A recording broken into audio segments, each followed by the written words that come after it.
Right. And now we are recording Field Medic. Kevin, how are you? I'm good. How are you doing? Dude, I am all over the place this morning. Really? What's going Yeah. on? I just the label who's releasing my next record just asked me like 20 questions. So I'm like gathering all this stuff up and That's, I'm just like, I was like, I don't know. I haven't had press in the UK since 2015. And I'm like scrambled. I was like, where the hell is any of that stuff? And dude, then I looked at I looked at the fucking time, and it was 5 minutes before this podcast. I was like, I need to throw a shirt on. dude, I just threw a shirt on as well, so we're in the same place. Yeah. How's it going, man? How are you? It's pretty good. I'm just chilling. I'm kind of doing something similar. I'm getting assets together for a new album as well. So it's kind of that difficult thing where you have everything and you know the answers to the questions, but I have Yes. a hard time sometimes completing the task. Like there's an email that's like, will you fill out this little questionnaire? And I'm just like scared to finish it or something. Or like, I'm like reluctant to send in final artwork because they're like, are you sure Yeah. that's final? And I'm like, I think so. I don't know. But like, I'm always getting like, we just got the masters back and I had to like last minute remix like 3 songs because I just realized that I should have maybe paid more attention. But it's hard when when you listen to a mix like 25 times and then you send it to master and you never want to hear it again. And then Yeah. have to listen again. You're like, oh fuck, maybe I should like turn the bass down a little bit, and then just the Yeah. process starts again. So yeah, I'm kind of on the same page as you. Damn, that's wild, man. Yeah, Mhm. it gets nervous because then you're just like, is this like too old? Like right now, I'm thinking like, is this just like too old to press? Like it's 5 years old. I don't know, but like then again, I released my last record like by myself, Mhm. so I don't know. I don't know. It's just weird. I feel like my stuff is like dated and old, and I'm like insecure about it. You got nothing to worry about. I'm sure it's great. Yeah, that's awesome, man. So how far along are you with this new record?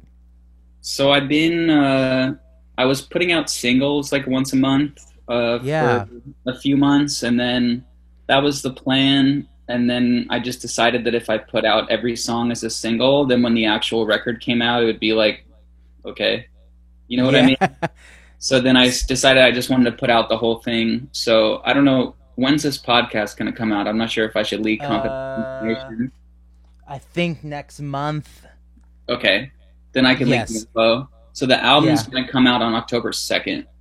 Okay. So we're going for the flash release. Um, so there's just one more single, and then we're just going to drop it all. So Cool. it happened. You know that thing when you're recording music over the span of a year or two, and you for some reason like you're not sure if you even have an album's worth of songs, and then all of a sudden you just realize you do. So Yeah. it's been like it's felt like it's a long process, but then I realized that it's just been sort of very gradual. So I'm excited. That's awesome, man. How exciting. So yeah, so all the singles you put out, that's the record.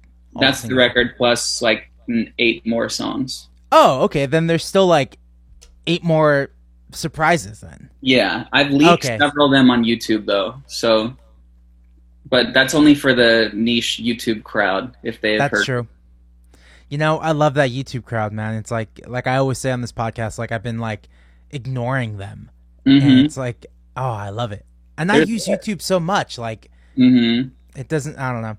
But then the idea of being a YouTuber is very scary and new to me. Yeah, but it's definitely like there's a whole different. I feel like it's a whole different group of people that are on that platform, and Mm-hmm. it's very interesting. I think it's cool because same as you, I use YouTube all the time. I love to watch videos and I make videos, and then I don't know why not figure out who's actually chilling there.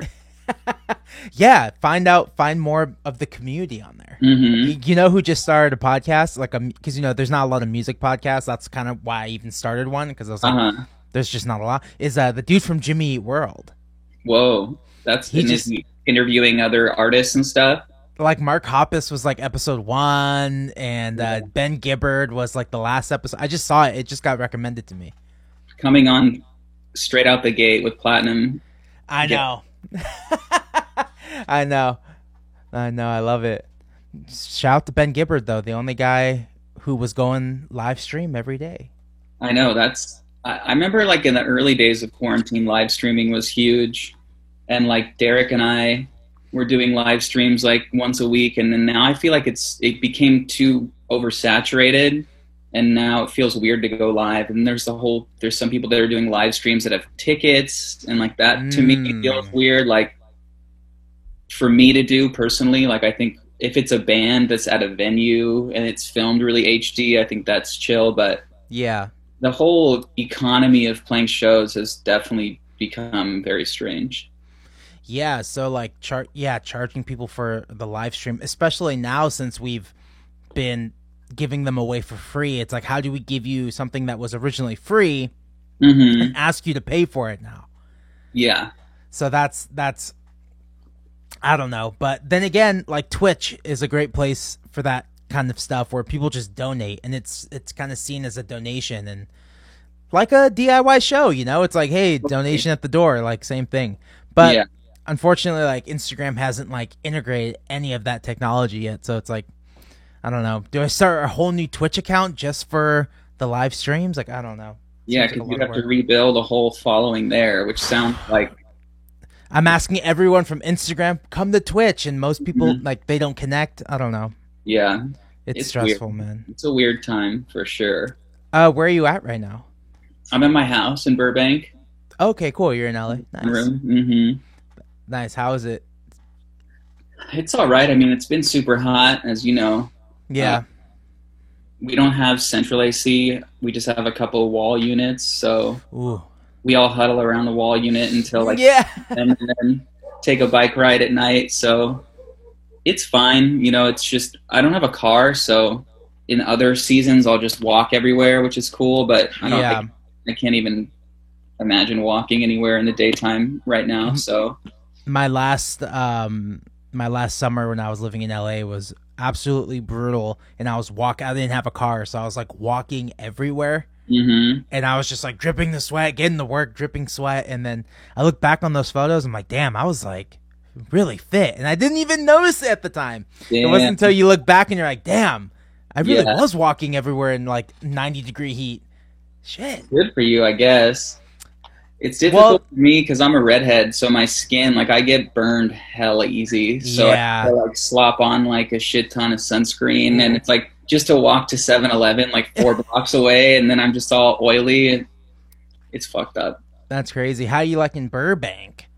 It's pretty peaceful. It's kind of like the image of a perfect suburban neighborhood because like I used to live in San Jose, and then when I moved to San Francisco, I was definitely done with the suburbs, and then I was in SF for so long that it's actually been kind of cool to be back in a more chill kind of feeling. But I think I'm almost ready to go somewhere more city-like at this point. Yeah, San Jose. I have family in San Jose. Is that where you're? Yeah, is that where you're from? Yeah, that's like where I went to high school. Oh, cool. Yeah, it's weird. It's just a weird vibe. I spent the last summers there, and it was just like, whoa, you got the Sharks. That's all I know is that the Sharks are there. The Sharks are the pride of SJ for sure. Yeah, for sure. And now San Jose's changed so much. Like all my friends who lived in San Francisco worked in San Jose. Really? Like tech jobs and stuff, or like defense kind of stuff. Yeah, crazy. Yeah. Are you still in LA right now? No, I'm in Santa Barbara. Oh, okay. Oh, so you get a little bit of coastal breeze. A little bit, yeah. It's still kind of hot, but like as soon as you hit the grade, like right after Thousand Oaks, it like dips like 7 degrees. So it's a lot cooler, but it's still hot. Damn, I'm jealous. Yeah.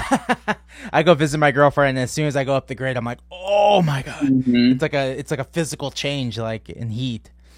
Yeah, dude, it's gnarly. That's awesome. So how long were you living in San Francisco? I think it was like 9 years. Really? 8 or 9. What years? It was like 2009 to 2017-ish. So I guess that's not 9. That's like 6 or 7. Feels like it's more. I was there from when I was like 18 to when I was like 26. I think it's like 8 years. Yeah. So Yeah. yeah, it was really fun, and I kind of miss it sometimes. But my friend Derek, who I think you know, Mm-hmm. he moved up to LA first, and he started meeting some of the people out here, and he was just like, "Dude, you should just come. There's like more opportunities here for music and stuff." So Yeah. at that point, I had been working at Pete's Coffee for like 5 years, and I was like, "Okay, I'm down." That's cool. So yeah, you really saw a lot of the changes happen in San Francisco. Yeah. I witnessed it because I first went to San Francisco in 2008. Like I went to Outside Lands that year, and that Yeah. was like my first taste of it. And then the following year, I went up with and played a few shows with a band I was in. I was just playing drums for, and just every year you go up a couple times. As soon as we started Dante, like my guitar player is from San Mateo, so we always played shows up there, and we're going back and forth. And just slowly you saw the crowds change. Like, what did you notice change the most about San Francisco? I think it was definitely the crowd, and then also you know, like specifically for me, what I noticed was Valencia Street obviously had been, there's still a lot of independent businesses there, but they went from being kind of like cool, chic to like bougie, expensive, like weird stereo system stores and stuff. And like, Mm-hmm. I don't know. I think, like you had mentioned, the biggest difference was probably just the people that were there. Because when I first moved there, like, I wanted to be in a place where other people were very creative and like weird. And when you first go to SF, especially if you're coming from a suburban place like San Jose, you're just like, whoa, everybody is like cool in like an interesting way, and nobody seems really judgmental, and no one's like yelling at you out of their car because you're dressed funny, and like that's what I really wanted. I wanted to just be a part of a community and like or just in the city in general where I felt comfortable being myself. And then I noticed that as the years progressed and more tech bros showed up, all of a sudden I've once again felt sort of like I was being scrutinized Yeah. just for, I don't know, looking silly for fun. Yeah. Yeah. And like, no, just, I'm sure those people are nice. Like, I'm not trying to say like they're sketch, but they're just more, Yeah. it's just not the vibe that I signed up for. So yeah, the crowds changed, and like the culture, I think, shifted a little bit, and a lot of places that I thought were cool sort of like met their demise. And then I just all of a sudden didn't really feel like, I didn't really feel like my place anymore for some reason. Mm-hmm. Yeah, I think a lot of people felt that way. The Latinx community completely Mm-hmm. displaced, like from the mission. Uh, Mm-hmm. when I was first going there in 2009, same thing. I was like, "Oh, this is cool. This is like feels like LA. It feels like something I'm used to." And then, oh, all that's left is Farolito. Yeah. Like, all right, it's like that's like literally all that's left, and it's so painful. Do you ever feel like I don't know? Do you ever feel like you need to? Because you have that song Fuck about people that are making Valencia Street unchill. yeah. Did you feel like, oh, maybe I should talk about the Latinx community in this, or do you feel like that's not really? I'm just gonna talk about my experience in this, or how? Yeah, I felt like I just wanted to like speak from my own perspective. Yeah, I feel like, I don't want to like, I definitely feel like the Latinx community were the ones that were like hit the worst. But yeah, I felt like it might have been like stepping on toes to try and project myself like into their shoes. So I yeah. kind of wanted to be like, this is why I think it's sus. And like, I received hella flack from that song too. I got flamed hardcore. Really? Yeah, like this website, SFist, I think it was called. I think they got shut down. Oh, But I remember that. somebody posted that song on that blog, and just tons of people were like, that was the first time I ever received like extremely angry criticism, which like Yeah, I understand because this song is pretty like brazy, like, and I think that was just at a time where, I mean, I was really young and I didn't really have like an audience, so it was one of those songs that I just was thinking about and like just put out without sort of like thinking how people would react to it, and also like sort of like what position I was even speaking from. mm, And I don't know, it is what it is. totally. Mhm. Yeah. Well, that's crazy. Yeah, I just every time I talk to someone from San Francisco, I always end up on the conversation of gentrification because it's just like one of those cities where I really saw it go down. And I was living in Highland Park, and I was like right in the middle of it, and I already felt uncomfortable. Like, and I am part of the Latinx community, and I felt uncomfortable being there. Like, what the Totally. hell's going on with this town? And I think that's what I can appreciate most about Boyle Heights is that they are fighting. And you know, like AOC, I'm going on a rant here. I'm really sorry, No, but it's all like good. AOC, I think said it really nicely. Like there really isn't anything wrong with gentrification, but it is like there's nothing wrong with making the streets beautiful and making them nice. But there is a problem with displacement of the people who originally lived there. You Absolutely. know. And it's like, yeah, of course, we want the streets to look nice and we want nice businesses to do work here, but people already live here. Do not push people out. Yeah, like the price gouging with rent and stuff is in SF like got so Insane. fucking crazy. Like we knew, Derek and I knew when we left SF, we were like never gonna be able to go back. Yeah. We had a place in the Excelsior that was like relatively cheap, and like our land. I don't know if it was rent control or like our landlord was just chill, but it was very affordable. I only paid $400 a month for a sunroom that was like the Wow. size of a bed, and like that was just sort of like what I could afford. Yeah. And yeah, it's fucked up, dude. But I think Totally. that the one thing that I've been hearing is that since the pandemic has hit, like a lot of people that were working in the tech industry there that may have moved there for the jobs are now working remote. And I've heard rumors that like maybe some people are moving away because they don't have to be there anymore. They don't have to pay the price. So maybe I hear that.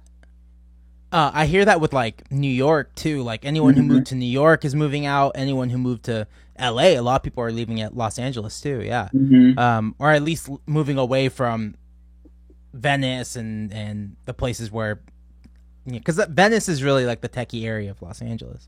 Totally. Yeah, that's crazy. And I heard someone told me the rent is going down slightly in San Francisco because of the pandemic.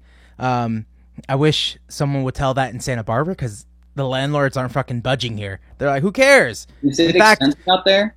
it's like a little more than Los Angeles. It's like in between, yeah. So like a studio, you can maybe get for like 1,500, 1,600. And I was like, oh, that's gonna go down. Maybe you'll get like a studio for like 1,000 too, 1,000. And it's just like not budging.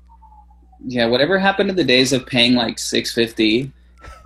That's what you always hear with like these like Yeah. 90s musicians or these older musicians. They're just like, Yeah. oh, I only paid 300 a month to live in New York, and I was a comedian, and that's how I lived. Like, it's all right. So sketch, dude. It's so sketch. Yeah, it's so sketch. So yeah, you released your first project. How long have you been doing Field Medic, this project? The first Field Medic EP came out in 2013. Oh, okay. So that was when I was still in Rin Tin Tiger. As you know, we did that one show, that one Yeah, time. that's how we met. I guess we should tell people how we know each other and how we met. We had a very extremely rare 7-inch split of Yeah. Converse, the rubber track split. Did a show at Amoeba. That was pretty fun. That was actually like towards the tail end of RTT because we had already done like 3 records at that time. And I had all these songs that I wanted to do with the band, but we also had like a bunch of band songs too. So eventually I was like fully addicted to writing songs at that period in my life. So I just had so many excess tracks that didn't fit necessarily with the project. And so I put out the first Field Medic EP in 2013. And then things just kind of slowed down for the band. And then that's when Derek was like, you should move to LA. And Cool. so I just sort of like took a chance and sort of put the band on hiatus.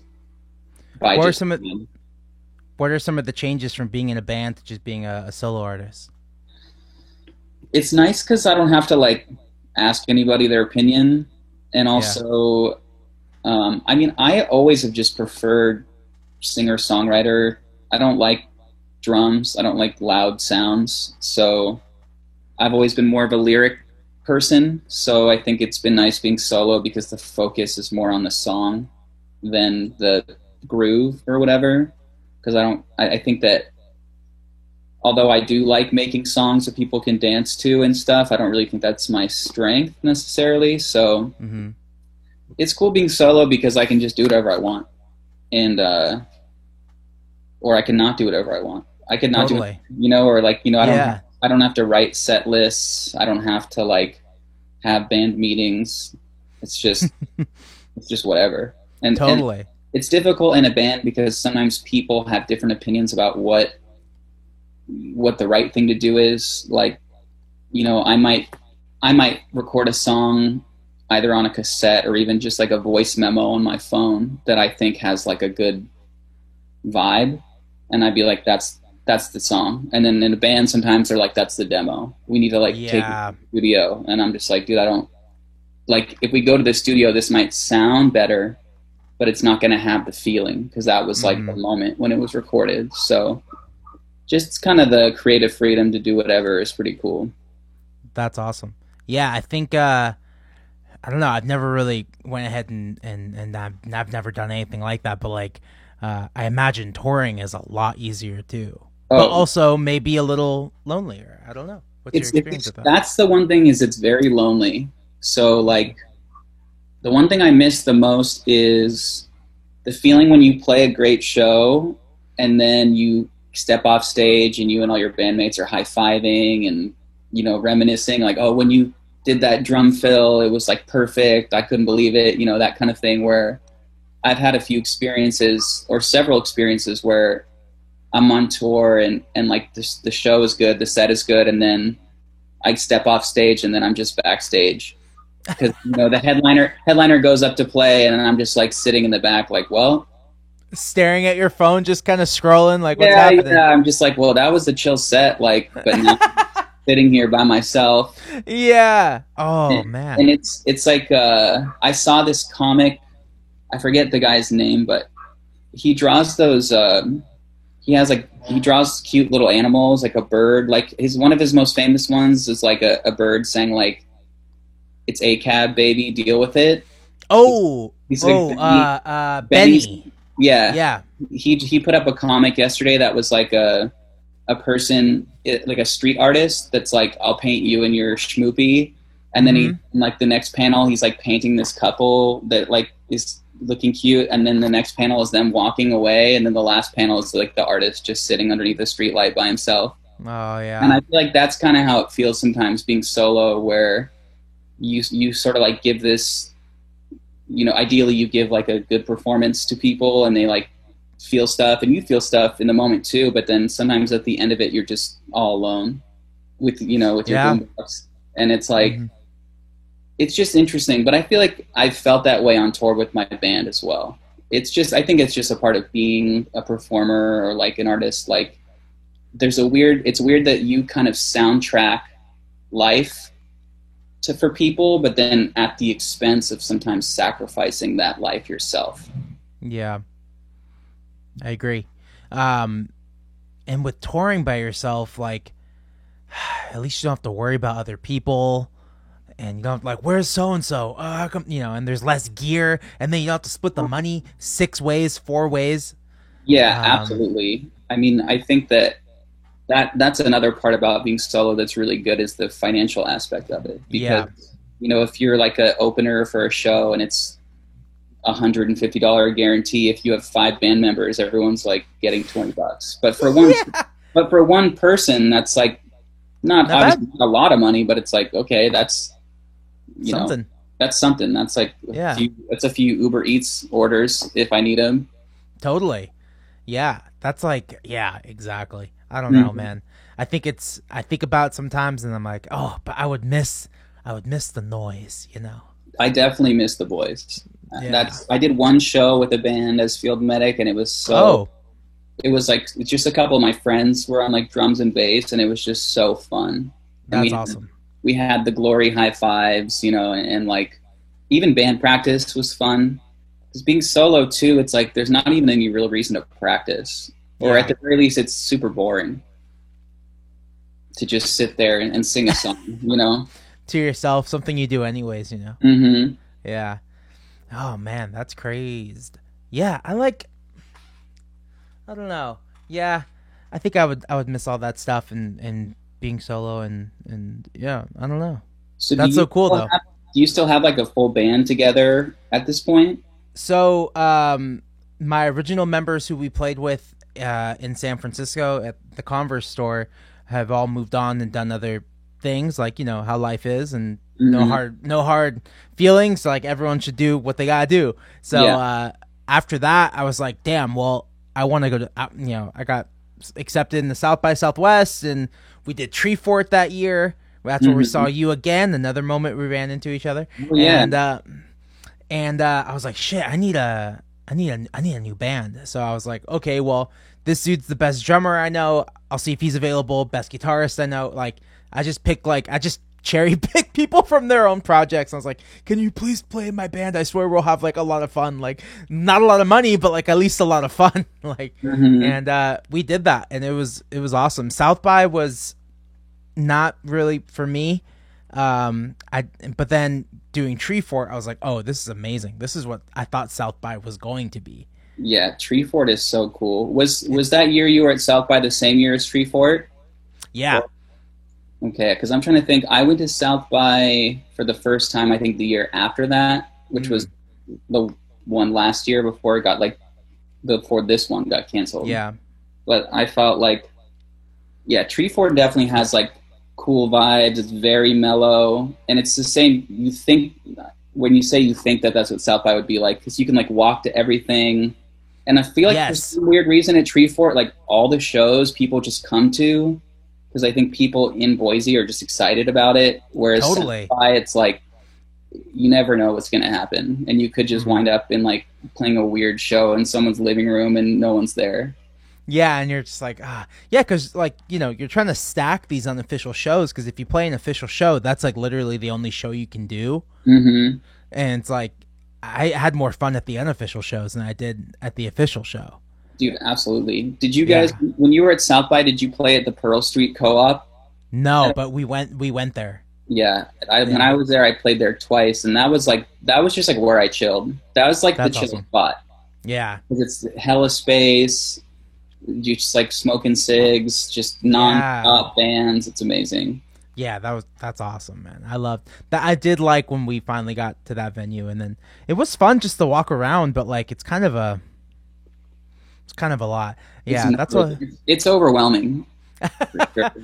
totally. And just the idea of like, oh yeah, we're all out here just trying to, just trying to make it, just trying Mhm. to have fun, and there's 100 bands that kind of sound like you and kind of look, you look like you. You're Yeah, like, all right, this is getting weird, but you felt the community at Tree Fort, like the 100%. the rotation of like food in the green room, like all donated from local businesses. It's like, oh, this is awesome. Yeah, and then they treat you really well too. Like, Hell yeah. I wish I could. I honestly like. I did that one time with Rin Tin Tiger as well, like five Oh, years. really? And like I want to do it whenever it comes back. I hope to do it again because Yeah. it's also just so cute and like it's perfect. I'm Yeah. dreaming of it now. You got me wishing for it. Dude, I think about Tree Fort all the time. We had so much fun at that festival. And then we had a friend there who let us crash at his place. I was like, oh, I wanted to move to Boise after that. I was like, oh, this is it. I'm moving to Boise. That's such a classic tour thing. I feel like I every time I'm on know. tour, I'm just like, dude, I got to move to Richmond, Virginia. And then, like, wherever we go next, I'm like, honestly, I'm kind of feeling North Carolina. Like, Yeah. this could be my place. But no lie, those are beautiful states, They man. really are. I fell in love with like the Carolinas. Yeah, the Carolinas are incredible. Yeah. I want to move out of California one day. Yeah. I've been all around it, and I would love to see what it's like to live somewhere very like, more space and like seasons and shit. Mm-hmm. I talked to Dan May. He's from Jackson, Mississippi. Hmm. That could be a crazy place, but there is a little scene there too, Really. which I didn't know because we always just drive through after Hmm. Houston, go Yeah. to Atlanta. So yeah, he says there's stuff there, and it's really cool and it's a beautiful place. Yeah, I'll add it to my list. dude. Yeah, I Of feel all like you tore. places- Sorry, what were you gonna say? I was gonna say I feel like you tour a lot. Like you really hit Yeah, the road. I was on tour for like 2.5 years straight. It Wow. was like because I was actually living on Derek's couch, so I Mm, didn't even have a place to live, and I just happened to like get a booking agent, and so I would just like say yes to everything, yeah. and it was honestly kind of insane. I felt the crazy thing about living on a couch while also being on tour forever is that when you get home, you're like still on tour. Yep. Where it's like, all right, time to crash out on this couch. And then I would just like, I would only be home for like 2 or 3 weeks at a time. And then I would just go back out. So there was not really like, I want to say that like, I feel like my mental health and physical health was definitely taking a toll from just Mm, being traveling all the time. Cause I also like just drinking in excess all the time and just being hungover and getting in a car for 7 hours and then just repeating the process over and over again. mm, But I think that it was one of those things that I had this vision where I was like running up a hill, and like if I stopped running, I would just like start falling down that hill. yeah. And I was just like, I need to keep sprinting up this hill until I can't. And then, Well, I feel like it was worth it. And now I miss it so much. I used to like no. resent touring a little bit, but then once it got taken away, I realized how much of my identity was kind of like wrapped up in that, because it's easier to be a guy who just like sits at home all day when you know that in a couple weeks you're going to leave for like a month. Mm. Whereas now I'm just a guy that sits at home all day. That's true. Yeah. Yeah. So now that the high uphill sprints are over, Hmm. do you are you, was there a moment where you appreciated the time off? Definitely. Like I had like 3.5 months off before this really long tour that I did last fall. And that was really good because I like quit drinking and started doing exercise, and like Hmm. I went vegan, and that was like my period of like rebirth or something. Yeah. And then the tour was really cool too. And so yeah, and I do think that even though this whole pandemic definitely sucks, like I do sort of appreciate the you almost finally like can I'm kind of like a worker ant. Like I'm addicted to scheming and like moving and like doing Yeah. stuff. And I think that if anything, this period has taught me how to just chill. Like Mm, some days I just sit and I'm just like, you know what? It's okay to watch 3 episodes of The Sopranos right now totally. because there's straight up nothing going on. You know? Yeah. Yeah, there's kind of this like levity of, or just like, moment of like, okay, no one's touring. Like the rat race is done. Like everyone's competing with each other, and music is already so damn competitive when it doesn't Hmm. have to be. Right. Um that it's kind of nice to just be like, "Oh, I'm just going to focus on writing, or just chilling, your mental Yeah. health, which is just as important, I think." Which I've been talking. I feel like I've been talking to a lot of people about that. Like, this is a great time to focus on your mental health, and for me, my physical health, I've been enjoying. Like, just I live next to a high school, so I'll just go run at the high school. Like, Dude, I love that. it's fun. Like, it's a good time to kind of like teach. I taught myself Photoshop, like things like that. Like, Yeah.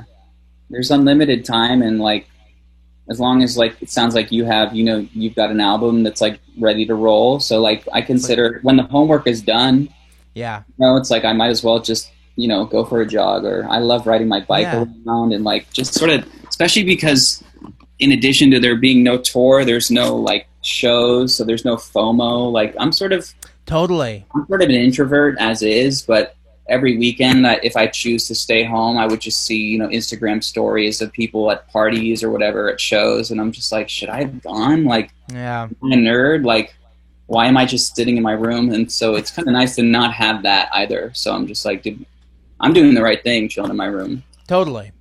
Yeah, exactly. We're all doing the right thing, just kind of staying home and working on our art. Hmm. Uh, do you record yourself? Are you recording at home? Yeah, I record everything. Like, I want to say like 80% of stuff I record, and then I just do a little bit of recording with Derek because he turned our garage into a studio. Mm. So, because he's an audio engineer, and so Mm. he's got like a bunch of cool what are those things called? Like compressors and Mm-hmm. preamps, and like we have a Tascam 388, which is like a 1/4 inch tape machine. Yeah. So when I want to do something like extra crispy, I'll go with him. But then I also call my room Studio B, and that's where I have either the 4-track setup, or I even had like a few of the songs on this record I did just to like interface like into Logic. Mm. I don't really like studios. Make me really anxious, especially when you're paying like a shit ton. I'm really frugal. Like I can't Yeah. stand to like give somebody like $500 a day. Not that they don't deserve it, but just for me, it makes me like really nervous to set a date months in advance and then be like, these 4 days are when we're going to record the hits. Cause like, Mm-hmm. I need to like be feeling it when it happens. So, you know, Yeah. I might be like thinking about a song for like 3.5 weeks, and then I'll write it in like 15 minutes, and then I'll just instantly record it. And like, that's the take that goes on the album. Cool. And do you mix it and master it yourself, or do you send that to somebody else to do? Derek mixes a Oh, lot of Derek. stuff. He like shines it up, and Cool. then the 4-track stuff I just bounce directly like it as one stereo track out of the machine. So there's like a little bit of EQ on there, and then I used to have Derek master everything, but now I have Run for Cover send it off to get mastered. Ah, that's awesome. How long have you been working with Run for Cover? I think the first album we did came out in 2018. Uh-huh. So it's been like a few years, and they're really cool. They're great guys. Yeah. It's Mhm. it's like it's a couple dudes operation, or I think it's like 6 or 7 people, that's awesome. and they're just like, I really appreciate them because they sort of just let me do whatever I want, and they don't ever like. I think they knew when we signed up that I was sort of like self-recording more on the lo-fi side of things, so they're never really like trying to pressure me to go make a hella HD Americana album or something, which I appreciate. Yeah. Do you think another label would have asked you to like, all right, let's get in the studio, let's get you a band around you, let's like, I mean, I can't say for certain, but I imagine some other label might be like, yo, we'll give you like, hella money, like you should go to fucking this hella platinum studio. Mhm. Like I feel like that might happen, and I do think that like ideally someday I'll make a record that's more HD, but as it stands, I just like I had this revelation like a couple months ago where I actually on my last album I was trying really hard to try and make something like not commercial, but I was like maybe I should do something slightly more HD, so I was trying out a couple different studios and trying to like experiment with more digital stuff. But it made me like really anxious, and I felt like I was attempting to do something that I didn't really feel comfortable with. So I had this revelation that music is just about having fun, and I think Totally. that good songs and good recordings come from people that are just enjoying themselves. And for me, like I'm more interested in like picking up a boombox on the side of the road and wondering like if the tape deck still works, and like seeing what that would sound like. That excites me, and that like makes me interested, versus going to some studio with hella microphones and making something clean. So we'll see. I just prefer, I don't know, I like stuff that sounds weird. I feel like rap music obviously sounds good when it's super HD and like metalcore, but I think that songwriting and like indie rock, it's like cool when it has some vibe. Yeah, I think we hit like a moment in the 2000s, and that's kind of like when we all kind of turned on musically, really. In the 90s, like in the 90s, I was obsessed with like NSYNC, but by the time 2000s came around, I was like obsessed with like pop punk and finding myself. Especially, I was in high school like 2004 to 2008, so the Mars Volta was like huge. That was like one of my favorite bands growing up. And it was very loud and very produced, and I think we just got away from that. I think because we heard it, we had a whole decade of it. So when the 2010s came around, time to go backwards. We need to go backwards for sure. Yeah. I feel like, especially the state of pop music is so weird. It's just so produced in a factory with like 10 writers and top lining over beats. It's, I don't know. I feel like a lot of popular music just like doesn't mean anything. Yeah. And I even saw some article today where Elton John said that like all popular music is like not real music. And I don't agree with that sentiment 100% because it does have a purpose, but I feel like it's more candy than songs, you know, like songs on the radio in the back in the day were actually like very interesting and had cool lyrics and were sort of unorthodox in a way, whereas every pop song, I mean, I'm speaking from someone that doesn't listen to the radio like all the time, so I'm probably wrong, but a lot of stuff just sounds kind of the same. It's very, it's just hella digital and it's hella auto-tuned and the lyrics are like, whoa, whoa, summer fun, fire, fireworks, you know. Totally, kind of yeah. I think with a lot of our generation, yeah, exactly. We've gone backwards. It's nice to hear like a more raw. If something sounds fucked up, maybe that's a good thing. Like if you fuck up a take, or maybe there's something there to that fucked up take. And exactly. yeah, I spent the whole conversation yesterday. Spencer Tweedy is going to be on the podcast too, and we did our interview yesterday, and I was ranting to him too, like about like I'm realizing now as I just turned 30, like music was supposed to be fun, and I think I lost that at some point where my goals got in the way. Like it's good to have goals, but like it got in the way of ultimately just having fun. Absolutely. And how did that manifest for you? I think turning 30, you know, like, and having that like imaginary number, like, oh, like if I don't do anything but 25, like I think I'm fucked, you know, like I didn't get signed at 25. I didn't do this at 25 and I'm still alive and I'm not fucked. In fact, I learned how to navigate through social media and building my audience that way and finding fun, like things like this podcast to do, you know, but it's just about having fun, and I just need to remind myself that. Yeah, that's always the line. And also, do you ever have that experience where you kind of like think back on your older songs before you maybe got lost in the game, and you're like, dude, how did I write this song? And then you realize, you're like, dude, I was just chilling. I was having fun. Res. I didn't have any like grandiose expectations. Like, that's where I think good stuff comes from. It's just enjoying yourself and expressing yourself in a way that's pure. And it gets harder though, like the more you get involved in trying to like make it or whatever that means. Totally. I think even against your will, there's like a voice in the back of your head that's like, well, is this song like a hit? You know, like, could this get radio play? Like, will people like this? And that's like the detriment to all creativity. Totally. And, and then with the internet, like you have your friends who are releasing music all the time, and you're like, "Damn, that's a really good song. I need to do something better than that," which I think is healthy. But like at some point, like I can't focus on what other people are doing, which is why I don't listen to a lot of new music unless it's like my friends.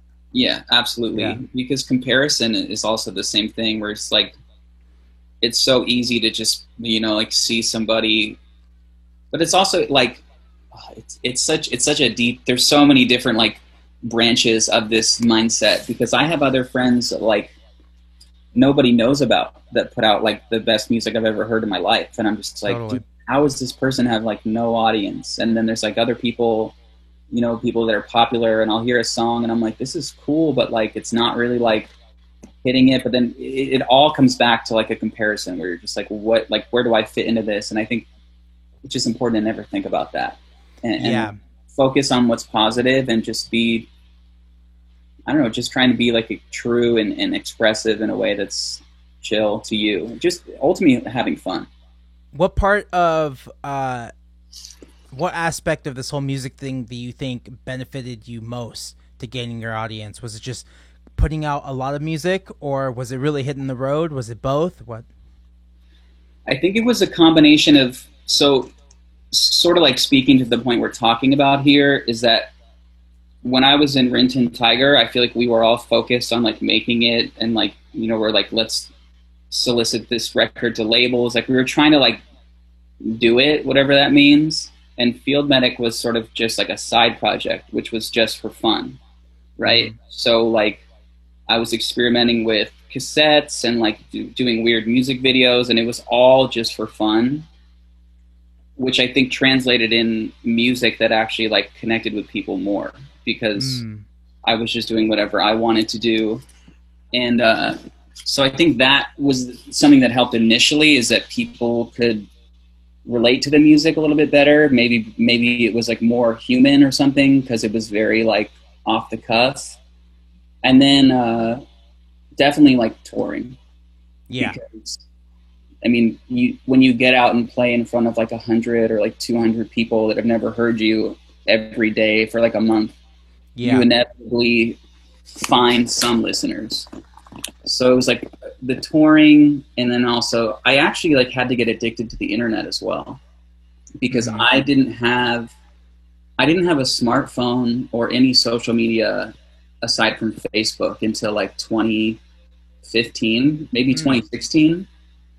And then I remember when I had to start doing the Field Medic project more, or with like when I was interested in finding out where it could go, I remember I downloaded, one of my friends gave me one of their old iPhones, and I like downloaded Twitter, and I was like just like studying it. Honestly, like I was like, what is this? You know, what am I seeing here? And I think that was helpful in a way too. And but it's also been kind of like my demise, because now I'm super addicted to the internet, where like there's this like segment of my brain that's been activated that was not there before. And I think I used to be able to focus really good on writing and like the good stuff. Whereas now I'm just like, need to like look at the internet at all times. But I do feel like it was important because that's where everybody is. Totally. Fortunately. Yeah, it's true. Yeah, I think people always ask me the same thing, like what did you do? Like, I was like, I don't know. One, I'm still doing it. I'm not there yet. But like two, it's just like, yeah, you gotta hit. I think for sure you gotta hit the road. There, I think that's probably the best way. And then, yeah, I don't know, because sometimes Spotify won't work in your favor. But the road, I think, will always work in your favor. You meet a couple people here, you meet some friends here. Yeah. Yeah, the road is definitely the most important part. Yeah. And like, but it's brutal. You have to be touring like a fiend, essentially, because I feel like, if you play to 100 people, you might only win over like 10. Yeah, then true. Those 10 people might come back the next time with like 5 friends, and maybe you win over another 10 people. And then I also feel like sometimes people have to hear about you for like years. And like, I mean, this happens for me too. Like someone can be telling me for like 3 years to listen to this artist. And then finally, like 2 albums later, I'm just like, all right, I'll check it out. And I don't know why it works like that, but I feel like you have to be in people's subconscious just as like a person or as an artist or a band, like for hella long before they'll even listen. Yeah.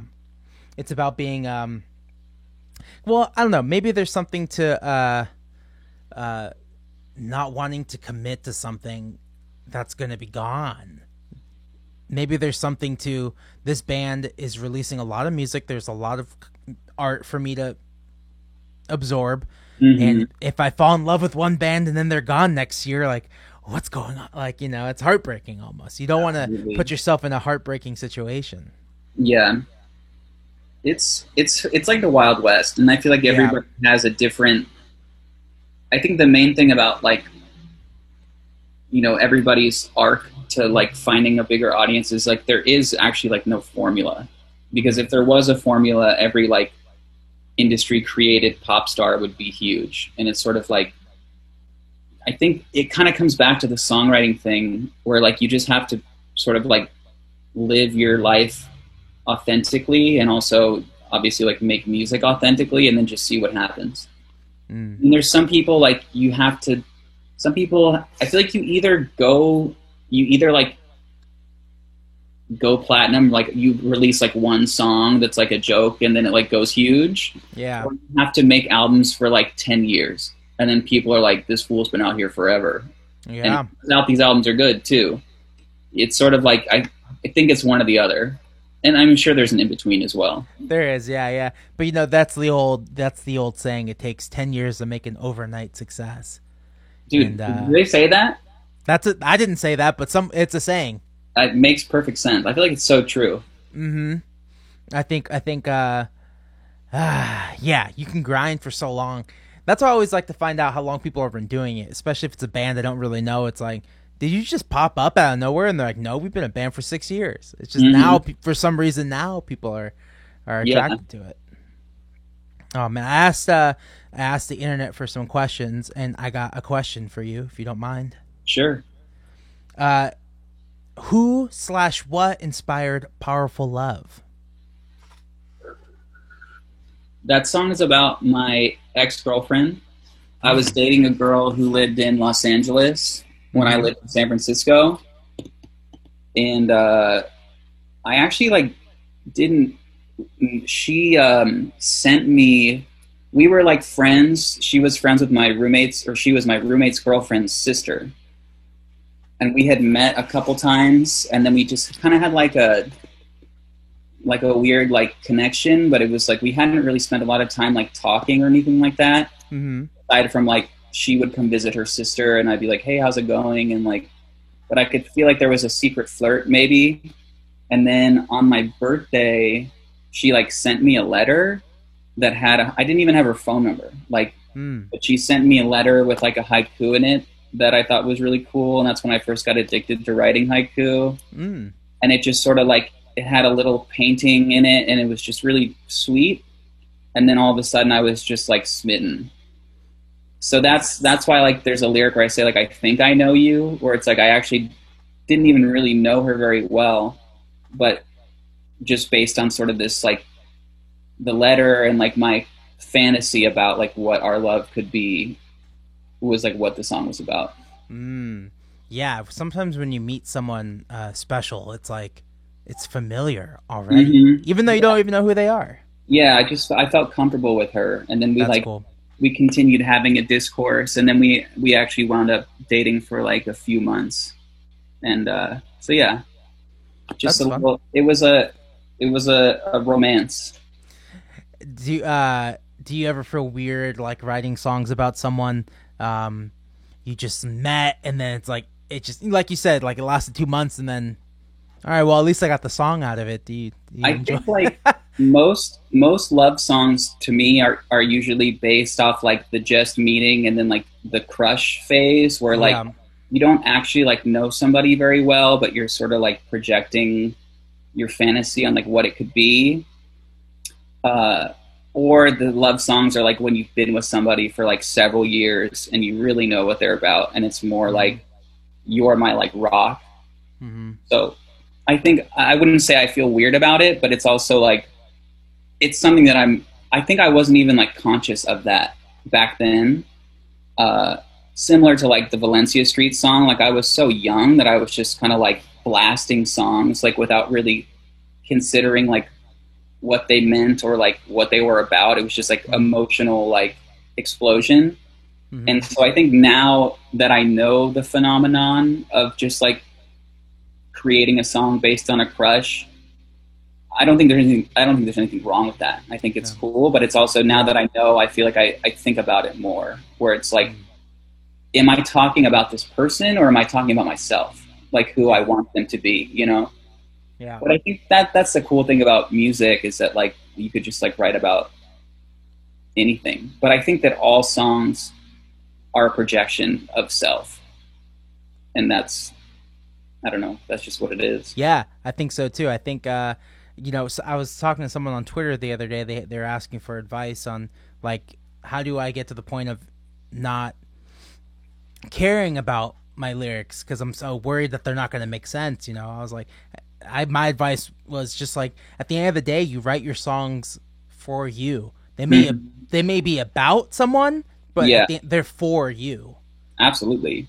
Yeah, and that's also a message I had to tell my girlfriend the other day, and maybe I was like trying to explain it to her in the best way like possible, like, but the setup is because she was like, "Oh, it's so sweet you wrote a song for me." I was like, "I didn't write it for you. Yeah. I wrote it about you," and then that ended up being a nice conversation. Wow. I had That's to work my way out of it. that's brave that you could even get through that roadblock and then make it chill in the end.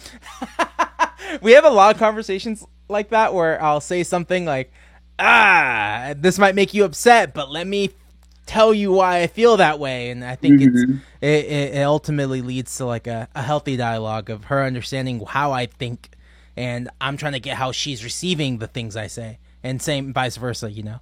It sounds like you guys have a really healthy relationship. That's She's gonna incredible. be she's in school right now to be a therapist, so we talk Nice. we talk a lot about our feelings. That's amazing. I love that. Which is honestly the first time I've ever done that. Like other relationships, and maybe that's why they didn't work, was, you know, we didn't talk about our feelings. We kind of just like were angry and we yelled, and, you know.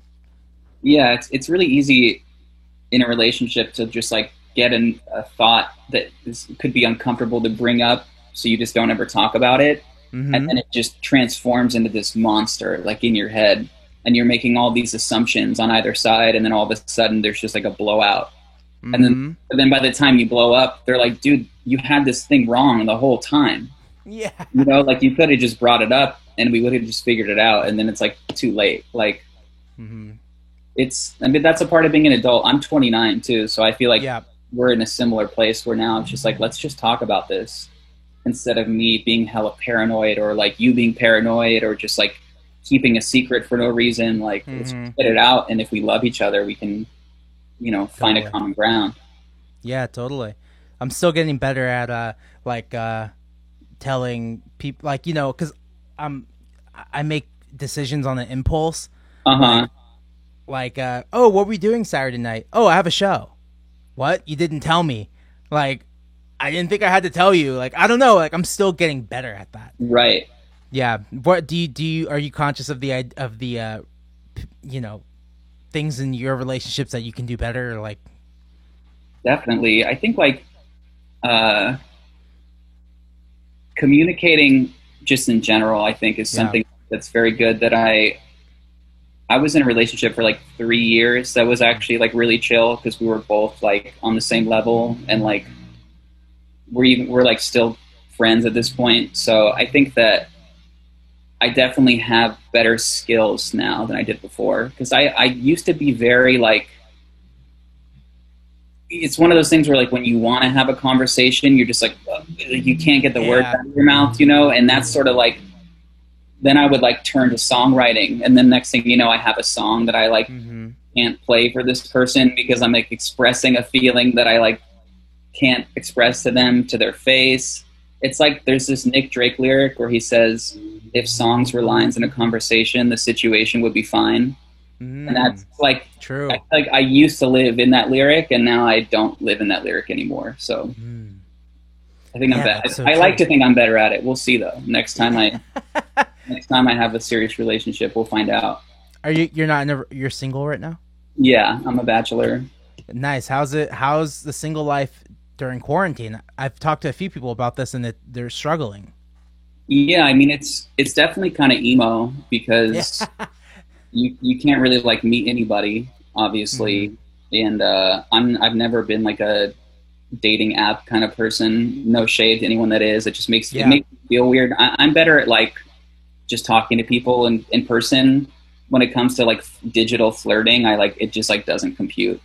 Totally. Like there's like so many times where like I may have had an opportunity to flirt with somebody via like message, and I'm just like, I don't even know what to say. So you know, it's just, that's not like my strong suit. So it's definitely like it can be lonely at times for sure, but I don't know, it's fine, because like, you know, luckily I have the album and like stuff to do. So I think once the album comes out, I'll definitely be more emo.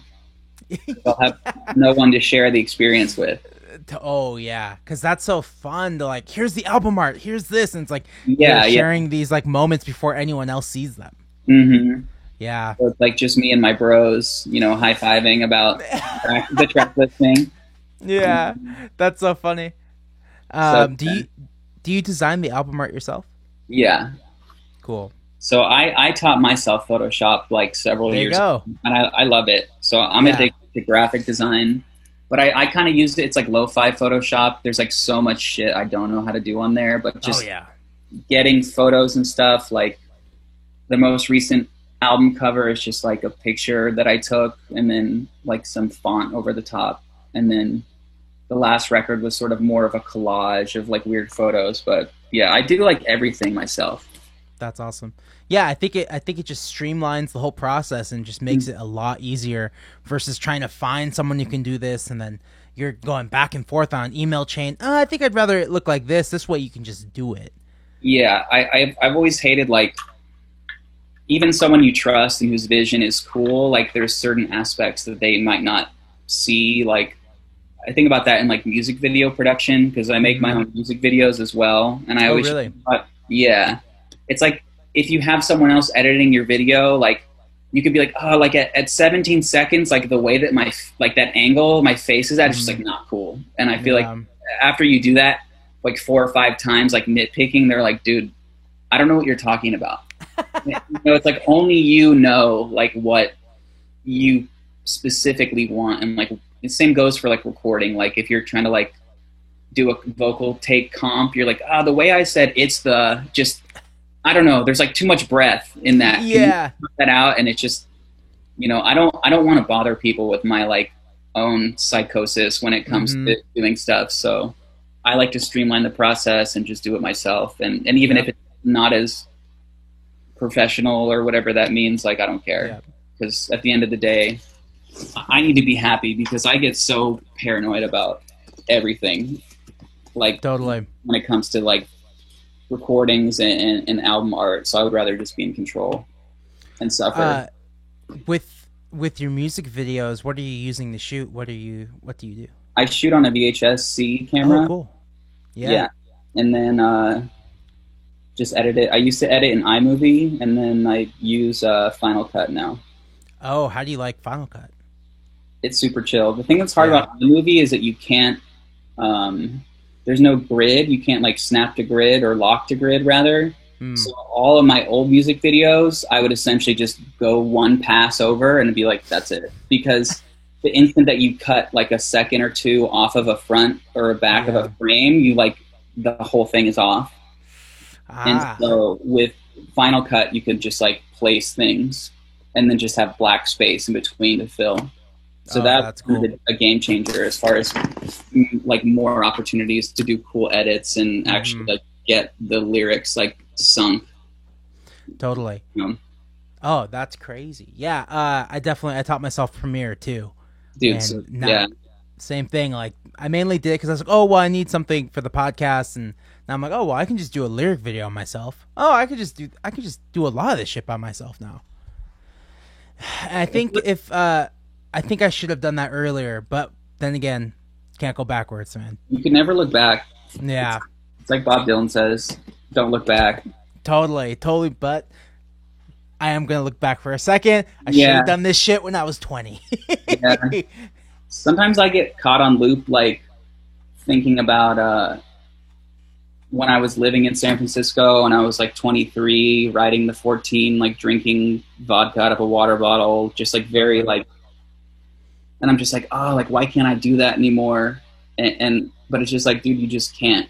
Like, as you get older, I'm trying to be more positive and focus on like how can I be the best 29-year-old version of myself and the best 30-year-old version, and like accept that when you're young, it's just like, I think part of it's hella corny, but it's like ignorance is bliss. When you're young, you don't know what you're doing, and like it's easy to look back and be like, oh, I was so carefree, but it's like it's just as you learn, you just can't do cocaine all night on a boat and then go to work every day. You know what I'm saying? Like, and you can't just like continue to be like a crazy like alcoholic, into your 30s because you just your body can't handle it. Yeah. And so I try not to, but I mean, I obviously some nights I just lay awake wishing I was 23, living in the in SF, working at Pete's Coffee for some weird reason. Yeah, I think about that all the time. I think about like sitting in that parking lot. I used to work in the city taking tickets, and they let me play guitar, and I could just write all day. Like I dedicate 6 to 7 hours, 'cause that's how long the shift is, to just sitting there and write. Like something's gonna come out, and I wish I had that like patience and like, Yeah. oh, I wish I could do that again. But I didn't get paid very well at that job. Like I think it was like 24 hours a week, like max. Yeah. So it was fun, but like, and then I had to work till 2 a.m. Like, There's I yeah, think there's like something about being in those situations though, like having a job that kind of sucks. It makes you hungry for like making music and shit. Like I would get off work at Pete's and like all throughout my shift I'd be like printing out blank receipts and like scribbling lyrics and like hiding them in my pocket, and I would just like get home and be like, oh my god, like there's the guitar, you know, and just like yeah. start writing songs like feverishly. I'm just like, I gotta write hits. And now Totally. it's just like I look at the guitar and I'm like, I don't know, dude. Like, Maybe later. I don't know. yeah, maybe later we'll see. Like, I'll be here all day, I guess. So, you know, Yeah, it's definitely like that. Like especially with me in the quarantine, like I didn't start picking it up until like maybe April, because I figured, oh, we'll probably be back by April, and then I was like, well, maybe we're not. So now it's like trying to get on that roads and make it happen. But I don't know. Sometimes you start and you're like, ooh, I think I'm getting somewhere, and then you lose it, and you're like, fuck, I don't know. That was nothing. I don't know. yeah. And it's also difficult, I think, right now for songwriting because, like, what are you going to talk about? Oh yeah. Like, oh, I've been sitting in my room for 5 months. Like, it's just like, to me, songs usually come when I'm either like thrown into a situation that I wasn't expecting, or like, you know, I'm sitting somewhere observing some weird shit happening like in life, and there's just nothing happening right now aside from, obviously, I mean, there's tons of fucked up shit happening, but it's like, Yes. you know, the baseline is we're just sitting at home. Yes. Yeah. Yeah. Exactly. There's lots. Yeah. If you want to write protest songs and political songs, that's awesome. But for me, that's never been my thing. So Yeah. for me to start doing that wouldn't feel right. Like, and I've Right. tried to write I think I wrote like a gun control song once, and I was like, I don't think I'm ever gonna sing this shit. Like, I don't know. I don't know. I have to find the way that feels right for me to talk about that stuff. Exactly. And I haven't found it yet. You got to really be feeling it, and also you have to also like consider, you know, the ramifications of like making that song and like what, Totally. you know. So yeah, it's a very weird time to play music, and it's also just ironic because I think all of us are like, dude, what if I was just home with nothing to do Yeah. for 6 months? I Yeah. could just write a fucking amazing album. I practice guitar like 4 hours a day, and it's just in the bleak state of the world. It's hard to just find the inspiration. I feel like my hands just, they don't want to play. Totally. And it's not a unique feeling. It's as I do these podcasts and talk to more musicians, it's like we're all feeling it. It's not just you, it's not just me, and I think that's super important for people to hear, because I know some people who think like, oh man, I don't know what's wrong with me. Like, I just don't want to do this, I just don't want to do that, but it's a super common thing. That is good to hear because I definitely, Yeah. I've had that thought. Well, also like knowing that the likelihood is that everybody's feeling that way. Sometimes I'm still just like, fuck, like, why can't I just do this? Yeah. Why can't I just write a song? Because obviously, like, if we sat down and forced ourselves to write a song, like, we could be writing a song every day. Yeah. But it's just like, I just don't want to. I don't feel like it.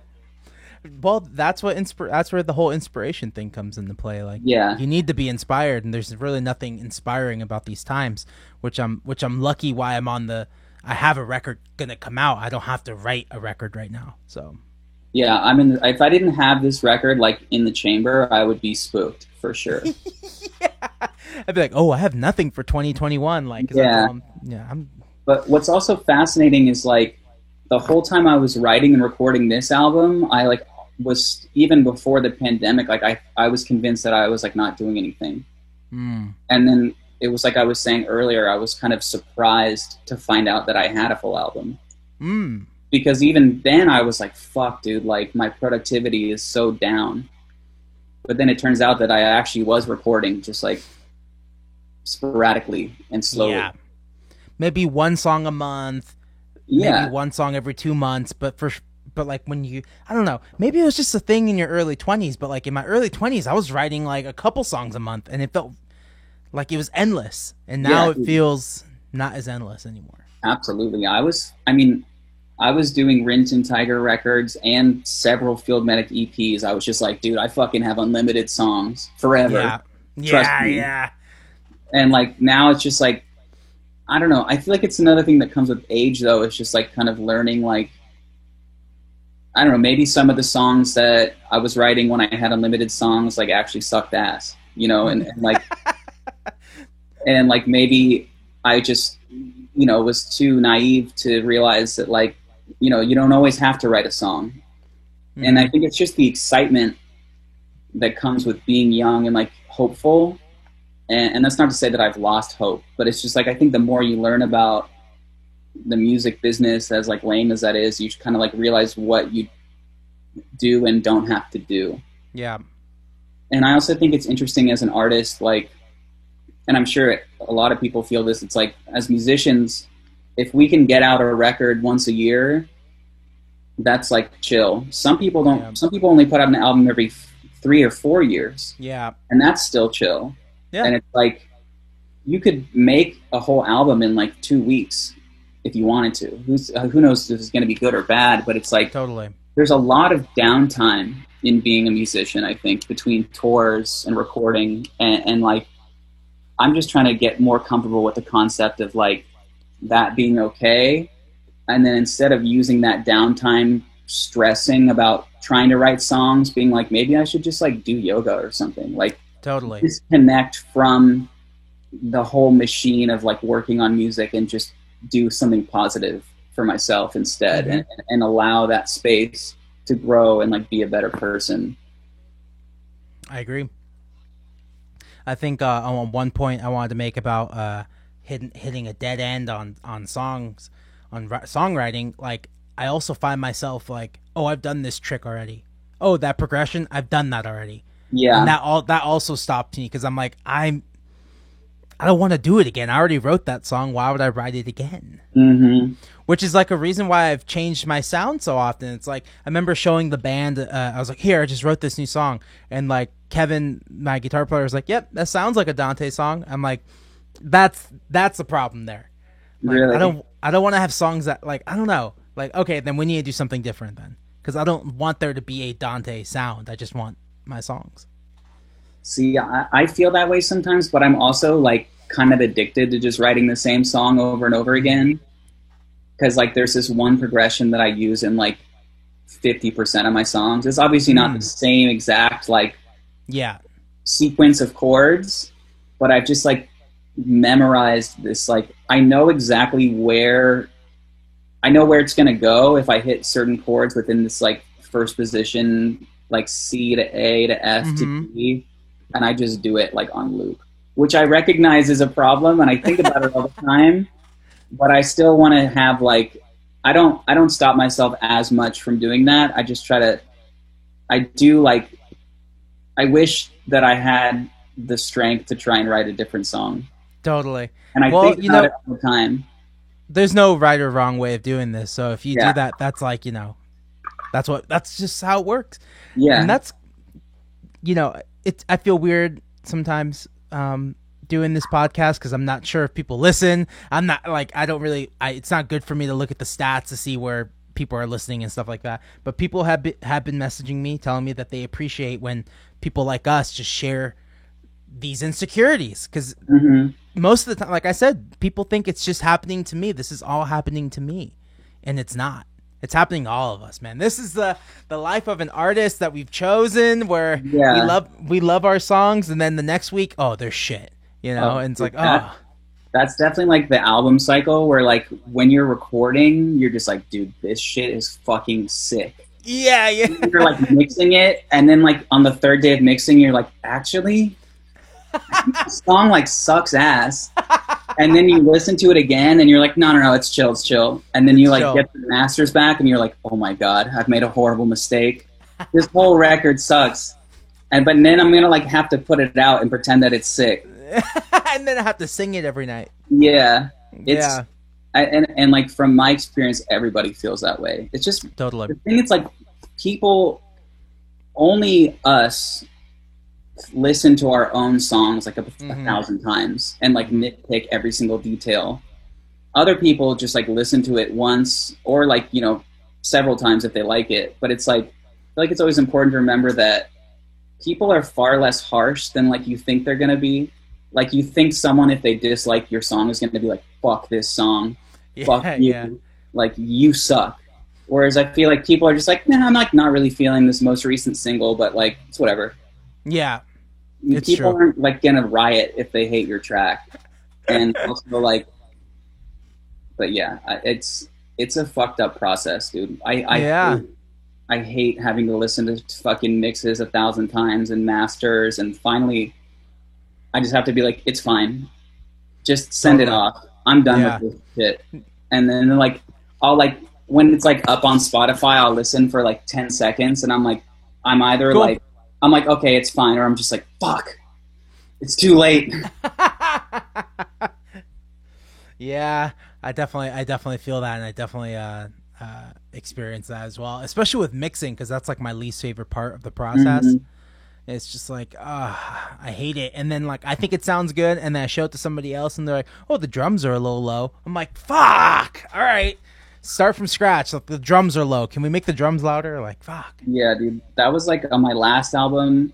I was showing some mixes to my dad in the car, and he was like, "Yeah, this is pretty chill, but like, you know, the drums sound like really like lo-fi, and like it's hard to understand the lyrics, and like it just sounds very live, and like I'm not sure." And I was like, "Dude, your listening privileges have been revoked. Yeah. It's too late. This can't be changed. You're supposed to just be like, sounds great, son." Yeah, no. Yeah, I showed my dad. I've showed my dad like very, like nothing almost. But I showed him call me on the phone when it was finally finished, and he's like, "Oh, this one isn't bad." I was like, "Cool, Wow. that's I'll take it, I guess." Like that's what I'm getting from you. So, but it's different. Like my dad, you know, doesn't love. He doesn't really listen to rock music or a lot of like modern music. He's like stuck in the '80s. And that's what we listen to, a lot of 80s. So, yeah. That's a classic. I feel like it's a best practice just like not to show anybody.